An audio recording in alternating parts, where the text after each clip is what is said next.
7 antiviral foods. जी हाँ, आज हम बात करने जा रहे हैं 7 एंटीवायरल फूड्स के बारे में। सबसे पहले हैं तुलसी जी, जो आप सबके घरों पर मिलती हैं।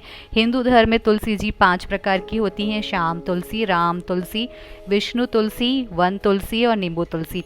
तुलसी जी का जो पौधा है वो antioxidant, antibacterial, antiviral, anti flu, antibiotic, anti inflammatory और एंटी डिसीज़ की तरह काम करता है। इंडिया में ही नहीं, इंडिया के बाहर भी बहुत सारी रिसर्चेस चल रही हैं इस पर, और हर तरह की रिसर्च में यही पाया गया है कि ये बुखार, फ्लू, डेंगू, सर्दी, खांसी, जुखाम, मलेरिया, जोड़ों के दर्द, मोटापा, high blood pressure, sugar, allergy, hepatitis, जलन, गठिया, दमा, बवासीर, आँखों में दर्द, सिर में दर्द, पायरिया, फेफड़ों में सूजन और हार्ट ब्लॉकेज जैसी समस्याओं को भी दूर कर सकता है। ये एक बेहतरीन विष नाशक की तरह कार्य करता है, तो आपको अपनी डेली लाइफ में तुलसी जी को ऐड करना बहुत ज़रूरी है। चाहे आप तुलसी जी की ग्रीन टी लिए या फिर आप तुलसी जी को जो है उनकी जो पत्तियां हैं सुखाकर आपके पराठे में या फिर रोटी में, रोटी के आटे में मिला सकते हैं। तुलसी जी को मैं एंटीवायरल फूड में इसलिए काउंट कर रही हूँ क्योंकि इसका यूज़ करना आज के टाइम पे बहुत ज़रूरी है, जब कोरोना वायरस अपने पैर हाथ जो है बड़ी बेचैनी से फैला रहा है। इसके बाद दूसरा फूड है गार्लिक। जी हाँ, गार्लिक जो है लहसुन जिसे हम कहते हैं हिंदी में, ये vitamin B, vitamin B6, vitamin C, manganese, copper, calcium से भरपूर है। आपको ये जानकर बहुत ज़्यादा हैरानी होगी कि इसमें एंटीऑक्सीडेंट, एंटीबैक्टीरियल, एंटीवायरल और एंटी फंगल, जी हाँ, एंटी फंगल गुण भी पाए जाते हैं।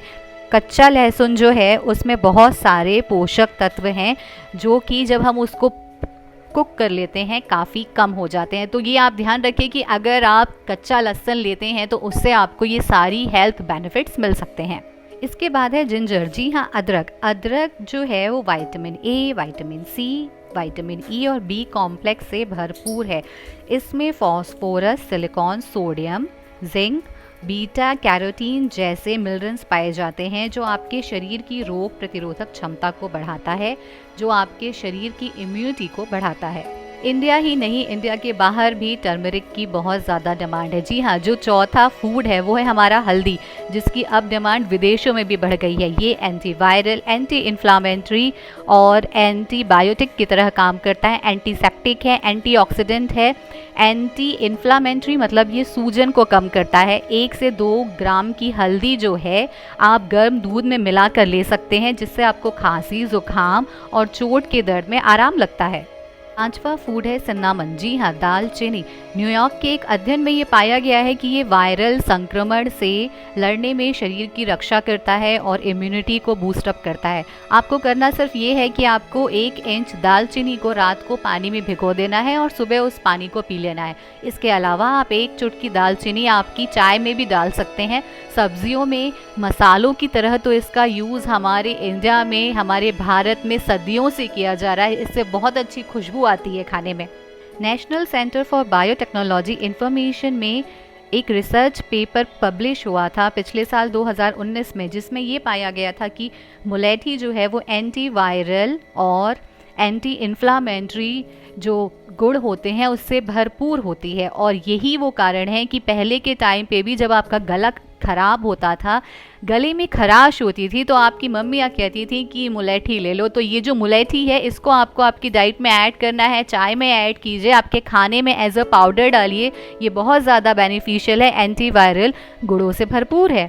इसके बाद है फ्रूट्स एंड वेजिटेबल। जितने भी फ्रूट्स और वेजिटेबल्स हैं ये विटामिन सी रिच होते हैं, एंटीऑक्सीडेंट रिच होते हैं, विटामिन ए रिच होते हैं, जो आप आसानी से ले सकते हैं। विटामिन सी एक वाटर सॉल्युबल फूड है जिसकी आपको रेगुलर बेसिस पे लेने की ज़रूरत है ताकि आपकी बॉडी में विटामिन सी का अमाउंट जो है वो बना रहे। अपना ध्यान रखिएगा अगर ये जानकारी अच्छी लगी हो, क्योंकि ये सारे फूड्स आपको कोरोना वायरस से लड़ने में बहुत ज़्यादा मदद करने वाले हैं। तो इस चैनल को लाइक, सब्सक्राइब और शेयर करना मत भूलिएगा।